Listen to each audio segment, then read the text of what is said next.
Welcome to Evaluating Research Sources for Richland College Speech Courses. During this course, you will research for two formal speeches, an informative speech and a persuasive speech. During the course of this tutorial, we will cover an introduction to research, internet research, evaluating website quality, library research, and citing your sources. To begin, what is research? Research is an investigation of written materials to help you establish an understanding of your topic and to provide evidence for the point or points you're speaking about. You may be asking, why do we need research? Well, there are many reasons. First, it is an essential aspect of academic work. Research helps you to develop your critical thinking processes. As a student, you've yet to establish credentials to speak authoritatively on a topic. But research will help you to add credibility to what you have to say. Let's talk a little bit about internet research.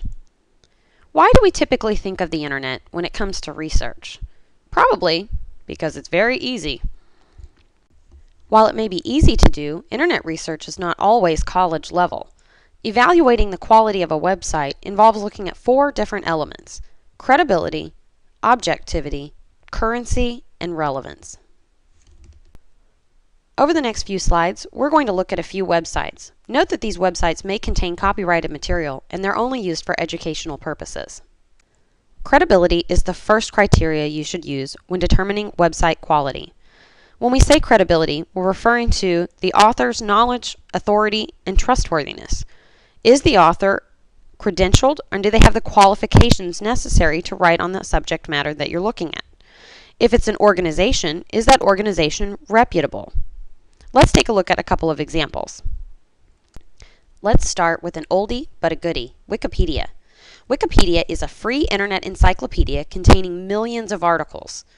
Volunteers worldwide will collaboratively add to each one of these articles. Basically, anyone who can access the site can edit most of the articles, which obviously leads to some questions about accuracy and who's actually writing the article. The ultimate verdict of Wikipedia is that it's not a credible source of information. Why not? Well, while it's fine for personal use, and in fact encouraged to use for your own personal use, it's simply not a college-level resource. In fact, Wikipedia themselves note that it should not be used academically. They insist that you do your research properly and wisely by remembering that any encyclopedia may be a starting point for research, but it's not an ending point. Therefore, it's fine to use Wikipedia to gain background information, but you wouldn't want to use Wikipedia, or really any encyclopedia, to cite your actual sources in the speech. Have you ever noticed those little numbers throughout Wikipedia's articles? Well, those little notes are there because Wikipedia is not a primary source of information, meaning they didn't come up with the information themselves. They found the information somewhere else. The footnotes that you'll see there lead to the better sources. You should look here first, and then of course apply all of the criteria we're going to talk about to these sources as well. Let's look at some final hints for determining website credibility. Look for information about the author. Is this person qualified to write about the information that you're looking at? What are their credentials? Note, if there's a tilde mark in the URL, this often indicates that it's a personal page. Even if it's linked to an institution that may be credible, the information on that page is personal and may not reflect the views of that institution. Look for an about this site or organization. You want to find out whether or not this organization has the credentials to share the information that you're looking at. This brings us to objectivity. Objectivity refers to how balanced the information on the website is. For instance, if you're researching a controversial subject, does it show both the pros and the cons of the issue? If not, you may be looking at a biased website. Bias may be categorized by emotional language, which is language that's designed to elicit an emotional response from the reader rather than just impart information, or by omission of facts, whereby the website leaves out pertinent information that could sway the way you feel about this topic. Additionally, be wary of a sales pitch website in which the website is trying to sell you something. If it's trying to sell you something, they probably aren't going to be totally truthful in the way that they shape the information. Let's take a look at a couple of websites you might encounter objectivity issues with.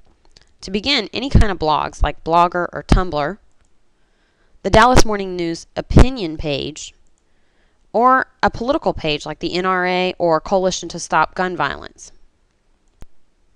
So why are these sources not objective? Well, in the case of blogs, they're open to anyone. In the case of an editorial or opinion page, they're not usually written by scholars.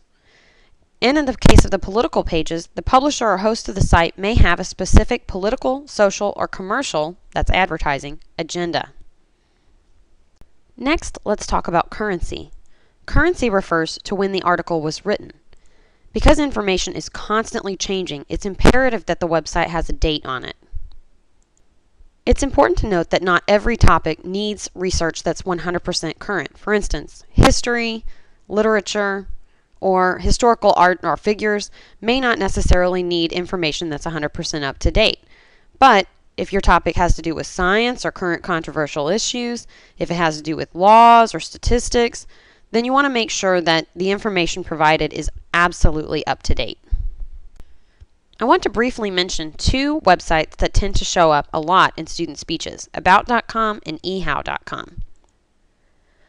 The verdict on about.com and ehow.com is that they are not current websites. Why not? Well, take a look at this website. Do you notice anything? There's no date. How would you possibly know if this article on an environmental issue is up to date or not? You wouldn't. As a general rule, if there's no author and there's no date, it's of no use to you. Lastly, let's take a look at relevance. Relevance means that the website you're looking at adds to your knowledge. A lot of times students are concerned with getting the number of sources that they need, but the sources aren't necessarily quality or relevant to their topic. Let's take a look at an example. If you were giving a speech over the history of soccer, would you need a book on how to play soccer? No, you wouldn't. It wouldn't be relevant to your speech. Now, it's important to note that some internet sources are okay. You should apply the criteria of credibility, objectivity, currency, and relevance. Use good judgment. So what can you use? Any source where the author's credentials are available, where a date and title are available, or scholarly sources that are peer-reviewed.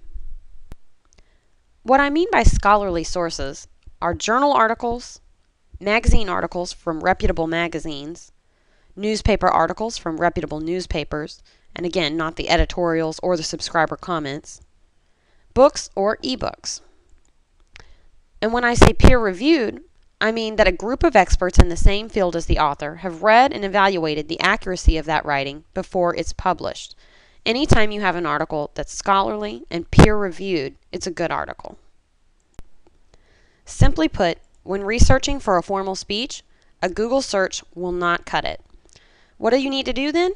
You need to go to your library or use your library's website to find scholarly information. Some of you may have been to your Richland College library before. If not, to find out information about it, go to www.richlandcollege.edu/library. I want to point out a very specific resource on your Richland College library website, and that is the LibGuides. LibGuides include subject guides and useful resources that have been compiled by your librarians and by your instructors. To find the LibGuides, scroll down this page. Click on Speech. There are two LibGuides in particular that your instructors have provided you links to: Countries and World Cultures and The Persuasive Speech. Once you're in a LibGuide, read the Start Here information. Once you're done fully reading that page, click on the next tab that will take you to search terms. Then brainstorm your search terms. Click on the tab that reads search terms and follow all of the instructions on that page to come up with different search terms to research for your information. Next, you'll click on encyclopedias to find out background information. These are scholarly encyclopedias. You can find a book to broaden your knowledge. You can get more focused information from a peer-reviewed article by clicking on the tab Find Articles. You can find recent development about your topics in credible websites that are pre-approved for you to use. Lastly, avoid plagiarism by citing your sources. Click on 6, Cite Your Sources, to find information on how to cite your sources properly in MLA format. Speaking of citing your sources, let's talk a little bit about giving credit. When we say cite your sources, we actually mean 3 things. The first is written credit in your outline. This is sometimes called internal references, in-text citations, or parenthetical documentation, but it refers to any time you give credit to a source in your outline. The next is verbal credit. These are called verbal citations or oral citations, and this is when you give credit to your source out loud in the body of your speech while you're speaking. Lastly is your works cited, often called a bibliography or reference list. This is the list of the works that you use to research your speech. It goes at the end of your outline, and it's typically in an MLA or APA format. Here's an example of an MLA formatted journal article, Works Cited. So why should you give verbal citations? First of all, to add credibility, to add acknowledgement, and avoid plagiarism. For instance, right here you can see in the yellow, according to author Charles Killinger in his book, The History of Italy, you've added credibility to what you're about to say, you've acknowledged the author, and thereby avoided plagiarism. As you can see in the second yellow part at the bottom, this is not a verbal citation. However, it is considered an in-text citation. When should you cite? If you are paraphrasing, quoting, or writing verbatim from a source, or anything you have looked up, even if it's widely acknowledged. For instance, men and women shake hands when greeting one another, careful not to cross other handshakes when a group setting, and offering finger, forearm, or apology when one's hands are dirty. You can see the in-text citation here giving credit to that information. Lastly, let's talk a little bit about your works cited. What is a works cited? It's a list of sources designed to enable a reader to quickly find the same information that you found while researching for your speech. What should you include in your works cited? Anything that you read or used to create your outline and or your speech. So unless you created the research or you did the survey yourself, then you must have found that information somewhere. You need to put that information in your works cited. Lastly, let's talk a little bit about MLA versus APA. When we say MLA, we're referring to the Modern Language Association style formatting. This is the preferred style for your English classes, and while APA is typically used in social sciences like communication studies, we're fine if you want to use MLA because it's what you're most familiar with in your college studies thus far. If you choose to use MLA or your instructor allows you to use MLA, make sure that you use it consistently throughout both your speech and your works cited. This is an example of works cited in MLA format. What we're going to do is take a look at 3 of the most typical MLA formatted sources so that you have an idea of what they should look like. If you choose to do APA and it's okay with your instructor, make sure you look up how to do it appropriately. Let's begin by looking at how to format a book citation. You would have the last name and then the first name, followed by the title in italics, the place that it was published, the publisher, the date of the publication, and what the medium was, so if it was print or web. Next, let's look at a journal article citation. It would be very similar. You'd have first the last name and first name of the author. The title would be in quotation marks, and the journal is what would be italicized. You would have the volume, or if there were issue numbers, that would be included. You'd have the date of publication, the pages that it was found on, the name of the database that you found the journal article from, the medium of publication, which would be a web if it was an online journal, and the date that you accessed it. Last, let's look at a website. You would have, again, the last name and first name of the author, the title in italics, then you would have the publishing information if that was available and the publication date, and then the title of the website italicized, the medium that you received it from, which would obviously be the web, and the date that you accessed it. As a general rule for creating your works cited, if you can't find some of the information such as an author or a website title, you would typically leave it out. But again, if you're using credible sources, you should be able to find this information. For more help with your works cited entries, go to the LibGuide and look at the number 6 tab for Cite Your Sources. Thank you so much for your attention while watching this tutorial. We hope that it's been helpful to you.